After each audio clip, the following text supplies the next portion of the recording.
Kasus korupsi yang dilakukan oleh tersangka Surya Darmadi disebut menjadi kasus korupsi dengan nilai kerugian negara terbesar di Indonesia selama ini. Terhitung kerugian negara dari korupsi ini mencapai 78 triliun rupiah. Dan berikut daftar 10 kasus korupsi dengan nilai kerugian negara terbesar.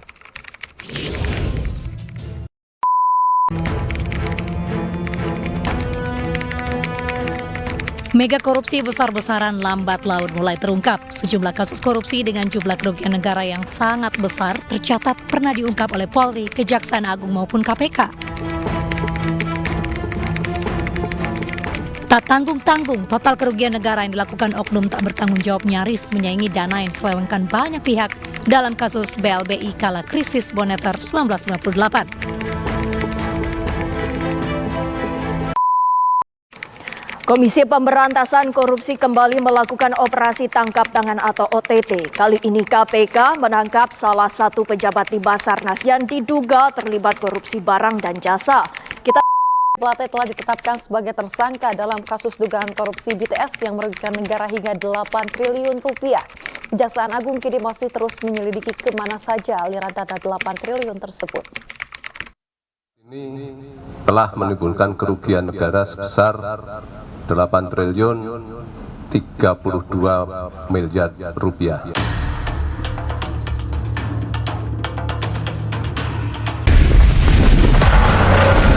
Five, four, three, two, one, and close the door.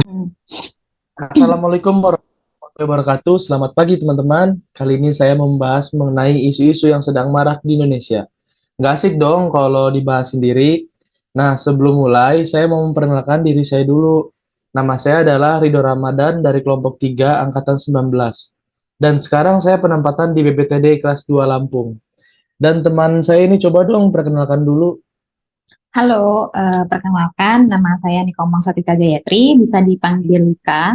Saya asalnya dari Bali, penempatan di BPTJ yaitu Badan Pengelola Transportasi Jabodetabek. Nah, teman-teman, jadi di sini kita mau sharing-sharing aja nih. Kalau aku sih sering dengar di Indonesia itu masih banyak kasus KKN. Kalau kamu tahu nggak Wita KKN itu apa? Tahu dong, aku bantu jelasin ya.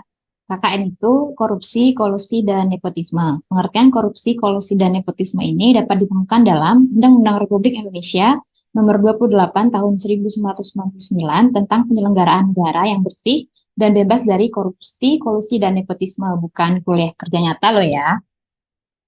Oh, terus apa sih itu korupsi, kolusi, nepotisme? Coba jelasin dong. Oke, korupsi itu diartikan sebagai penyalahgunaan wewenang, kesempatan, atau sarana yang ada dalam jabatan atau kedudukan untuk memperoleh keuntungan pribadi atau orang lain yang dapat merugikan keuangan negara atau perekonomian negara. Kemudian, untuk kolusi itu adalah pemanfaatan atau kerjasama melawan hukum antar penyelenggara negara atau antara penyelenggara negara dan pihak lain yang merugikan orang lain, masyarakat, dan negara.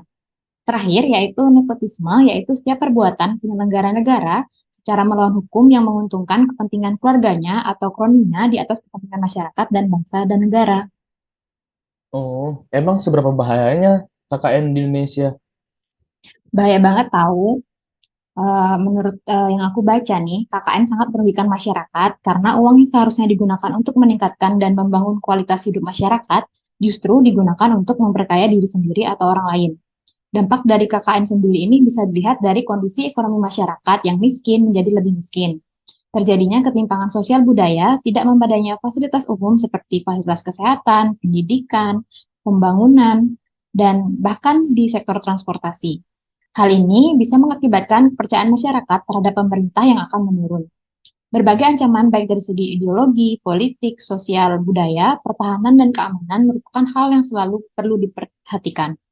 Nah, ini nih aku juga dapat baca nih tentang kasus-kasus yang pernah terjadi di Indonesia. Aku liatin ya. Boleh dong. Nah, ini merupakan 7 kasus korupsi terbesar di Indonesia yang aku temuin. Bahkan nih Rido, korupsi ini menjadi masalah serius di banyak negara, termasuk di Indonesia, di mana tak tanggung-tanggung kerugiannya itu sampai triliunan rupiah. Mungkin kamu pernah dengar nih kasus yang EKTP, Hambalang, dan lain-lain. Bahaya banget tahu, banyak banget kerugian yang jadinya dialami Indonesia. Wah, banyak juga ya kerugian negara kita. Kalau banyak masyarakat atau pegawai pemerintah yang melakukan KKN, bisa Mm-mm. bahaya nih bagi negara kita. Terus gimana dong solusi yang bisa dilakukan sebagai penerus bangsa ini? Bisa nggak dengan kita menanamkan wawasan kebangsaan dan sikap bela negara? Bisa dong, bahkan bisa sekali. Karena gini, kita sebagai warga negara Indonesia yang baik, dengan memiliki wawasan kebangsaan dan sikap bela negara, kita bisa menciptakan sikap-sikap yang dapat menjaga kedaulatan negara, keutuhan wilayah, dan keselamatan bangsa dan negara yang dijiwai oleh kecintaan kepada Negara Kesatuan Republik Indonesia yang berdasarkan Pancasila dan Undang-Undang Dasar Negara Republik Indonesia tahun 1945 dalam menjamin kelangsungan hidup bangsa Indonesia dan negara dari berbagai ancaman. Apalagi kita sebagai calon ASN nih, kita harus mengutamakan nilai-nilai dasar ASN. Salah satunya memberikan pelayanan kepada publik secara jujur, tanggap, cepat, tepat, akurat, berdaya guna, dan santun. Wah, seperti itu ya. Berarti sikap-sikap bela negara ini bisa diterapkan dalam kehidupan sehari-hari dong ya, dengan membagikan pemahaman dan ide mengenai sikap dan perilaku yang mencerminkan cinta dan kesetiaan terhadap negara. Jangan sampai kita melakukan tindakan yang merugikan bangsa ini ya. Benar, ya gitu dong. Nah, berarti bisa disimpulkan nih, pentingnya memiliki wawasan kebangsaan yang kuat dan pentingnya bela negara sebagai negara Indonesia. Kita bisa menyoroti betapa pentingnya memahami sejarah, budaya, dan nilai-nilai bangsa dalam memperkuat persatuan dan kesatuan, serta dalam menghadapi tantangan yang dihadapi oleh bangsa Indonesia saat ini. Dan bagaimana nilai-nilai bela negara dapat diterapkan dalam kehidupan sehari-hari. Kita juga sudah berbagi pemahaman dan ide mengenai sikap dan perilaku yang mencerminkan cinta dan kesetiaan terhadap negara serta kepedulian terhadap sesama. Oke, pesan dari kami, mari kita terus mengembangkan wawasan kebangsaan dan menumbuhkan rasa bela negara di dalam hati kita bersama-sama. Selesai juga ya pembicaraan kita hari ini. Dan mungkin jika terdapat ide dari teman-teman, bisa ditambahkan pada kolom komentar. Dan jangan lupa like-nya ya. Sekian dari kami. Makasih. Makasih.